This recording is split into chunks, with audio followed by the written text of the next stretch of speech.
Sejam todos bem-vindos em nome de Jesus. Amém. E que Deus possa falar aos nossos corações nesta noite. Amém? Diz assim a palavra do Senhor, Gênesis, capítulo 22, versículo 9 ao versículo de número 12.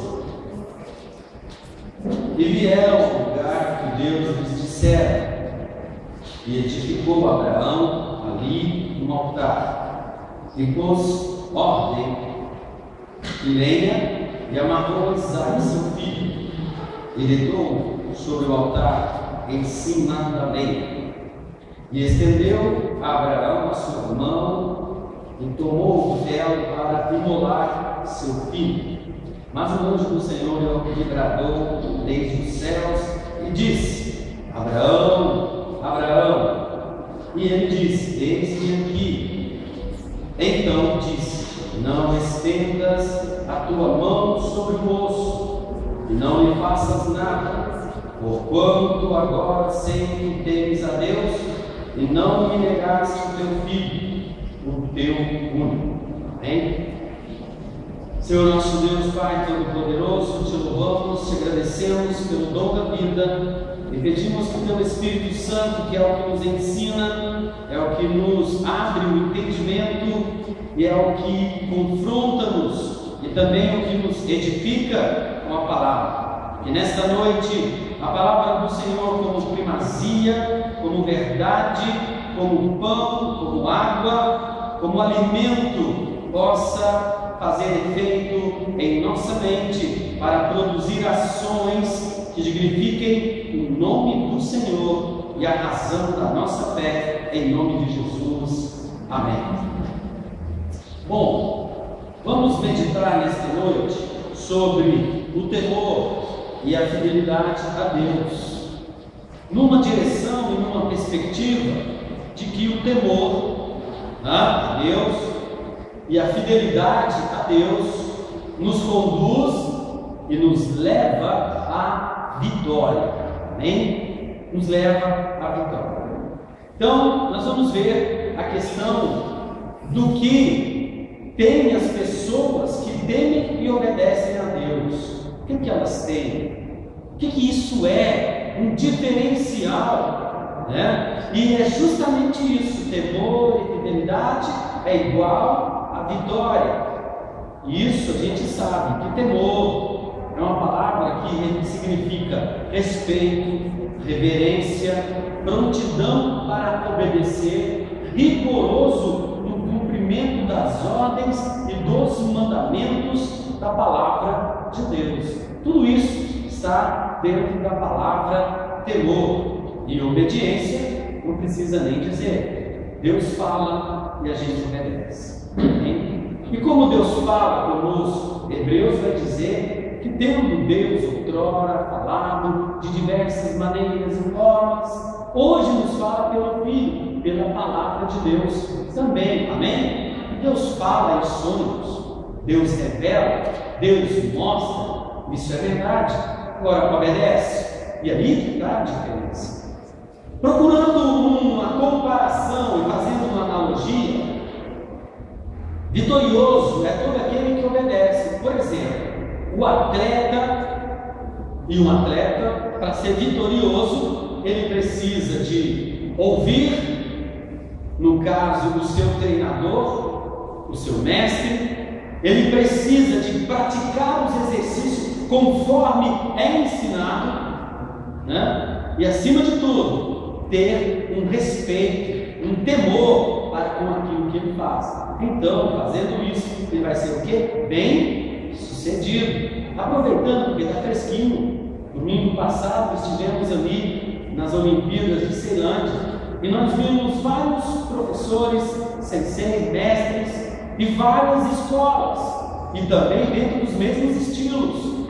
Mas alguns saíram vitoriosos, os que mais treinaram, os que mais se dedicaram, os que conseguiram, através do treino, colocar em prática aquilo ali, né? E um respeito e um temor, respeito com o mestre, respeito com o adversário, respeito com a organização. Então levou no caso, o atleta a uma vitória. Mas se não alcançou vitória, saiu dignificado, honrou aquilo que ele faz, porque se fez direito. De um outro lado, eu vi técnicos na mesmo estilo, na mesma escola, que mal orientou os seus discípulos e que os seus discípulos não souberam entender, porque mesmo que seja mal orientado, como alguns pastores também orientam mal suas ovelhas, eles têm quem? A palavra de Deus. O atleta tem o treinamento, o atleta tem a dedicação, tem a fidelidade naquilo que ele faz, e vai ser bem sucedido. O que aconteceu? Os alunos foram desclassificados porque não lutaram de acordo com as regras. Então, obediência. Obedecer a palavra de Deus é sinônimo de vitória. Num determinado texto da Bíblia, falando a um profeta, um dos grandes profetas, respeitado pelos hebreus e também por nós cristãos novos, falando a Samuel, o Senhor diz que Ele requer de nós, Ele quer obediência e não sacrifício. E obedecer significa temor, respeito. Então eu obedeço a Deus. Indo direto para a aplicação, pessoas que temem a Deus são pessoas, como eu já disse, que obedecem a palavra de Deus, conforme a gente ouviu aqui e viu Abraão. Deixa eu te dizer uma coisa: tem muita gente que na verdade é porque não tem intimidade com Deus. Porque Deus pediu para Abraão uma coisa.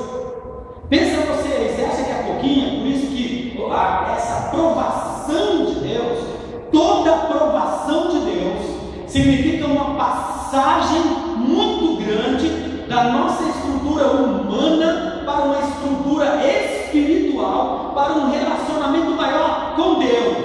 Então o que Deus fez para Abraão? Primeiro Deus, olha só, pensa aí, porque tem gente que provoca Deus, né? Com o seu excesso de sabedoria humana e não de revelada por Deus. Primeiro Deus prometeu a Abraão um filho já na idade avançada. Prometeu também para ele e para a esposa. Eu vou entrar no mérito aqui de como eles aceitaram, mas o filho veio porque foi Deus quem falou. Aliás, Deus enviou 2 anjos para dizer, e ele creu. Por isso que Abraão também é chamado na Bíblia de o pai da fé. O pai da fé. Ele creu. E depois de tudo isso, o menino cresce. E Abraão, sempre dedicado a Deus, um homem de oração, um homem de reverência, um homem que levava a sua casa toda para adorar a Deus. Deus chega para ele e fala: Abraão, Abraão, Abraão. E sempre todo mundo que quer falar a voz de Deus fala uma voz: Abraão, Abraão, né? Mas Deus falou com ele de maneira que ele entendeu e disse para ele: olha, pega o teu filho, que era costume sacrificar um animal, e tu vai pegar o teu filho, vai levar ao monte e tal, chega lá, tu vai sacrificar o que eu estou pedindo. Incrível, incrível. Esse homem é uma fé séria? Não, ele cria em Deus. Ora, se foi Deus que deu, tem um propósito nesse negócio. A provação é essa. O que Deus fez? Levou o filho. Chegando lá, o que Deus queria com Abraão? Porque Deus não nos prova de maneira que nós não temos a capacidade de ultrapassar. Deus é sábio.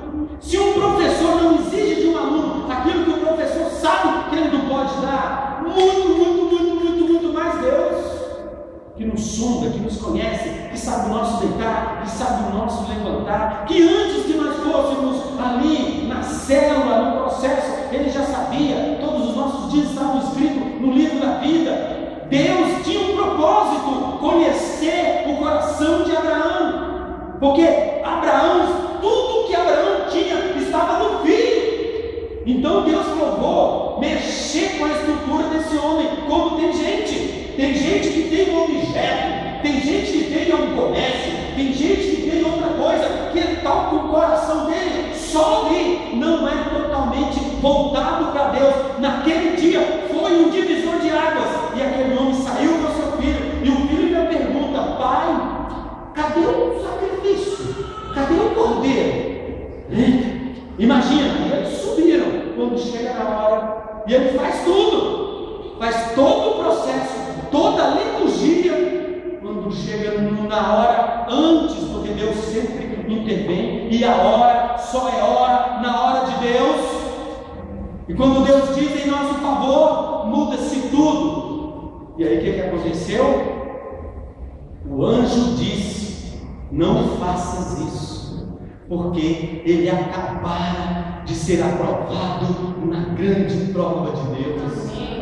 E aí, Abraão, teu coração é um coração de temor, visto que me obedecestes. Aí Abraão desce e as muitas bênçãos de Deus vai entrar na vida de Abraão. Ele começa toda a trajetória que Gênesis, nos seus 50 capítulos, vai mostrar isso daí, por causa da obediência. Então ele obedeceu a palavra de Deus, a palavra que foi verbalizada. O que você tem que ainda precisa ser sacrificado para você verdadeiramente adorar a Deus? Não basta ser amigo de Deus, amigo desses que vai eu gosto. Deus quer que você esteja com tudo que você é, com tudo que você tem, e acima de tudo, você colocar sua confiança em Deus, porque Deus vai prover, amém? Deus prove, Deus proverá, Deus nos sustém e Deus nos mantém. Não dá para servir a Deus dividido entre dois caminhos: adoro ou não adoro, participo ou não participo, faço ou não faço, vou ou não vou. Deus quer você inteiro, e Deus quer o quê? Obediência. Então, pessoas que temem a Deus são pessoas obedientes, pessoas que são rápidas para obedecer a palavra de Deus. Em nome de Jesus, amados irmãos e ouvintes, prestem atenção. Se você tem um ouvido afinado, se você tem uma alma afinada, se você tem um espírito que testifica e dialoga com o Espírito Santo de Deus, quando Deus falar com você, seja rápido e não tardio para obedecer, porque no tempo de Deus é o tempo do tempo, amém? É a hora. Se Deus fala com você, perdoe. Se Deus fala com você, se conserte. Se Deus fala com você, vai, faça isso ou faça aquilo. Então você será bem sucedido, porque obedece. Obedecer é justamente isso. Nós lemos aqui na introdução do nosso culto, e uma das características maravilhosas, além de obedecer a palavra de Deus, dessa pessoa que ama e teme a Deus, ela ama a palavra de Deus. Como diz o salmista, ele coloca essa palavra de Deus no seu coração, na sua mente, para não pecar contra Deus. Ele faz da palavra de Deus a sua fonte de alimento e de vida em toda e qualquer circunstância, descendo ao abismo, descendo ao vale da sombra e da morte, ou assentado na roda dos escarnecedores, em todos os lugares, essa pessoa ama a palavra de Deus e a palavra de Deus o conduz, amém? E Deus dita, Deus fala, Deus mostra o que Ele quer para nós. Por isso que nós lemos e ouvimos aqui hoje: bem-aventurado o homem que não se detém na roda dos escarnecedores, mas antes tem o seu prazer na lei do Senhor, e na sua lei medita de dia e de noite. O salmista chega a dizer que a palavra de Deus para ele é o mel mais puro e mais refinado, é o ouro mais puro, é a luz mais cristalina. Ele a deseja, porque ele sabe que essa palavra de Deus é que o orienta, que o governa, que o disciplina, que o faz um ser que dá valor a essa palavra.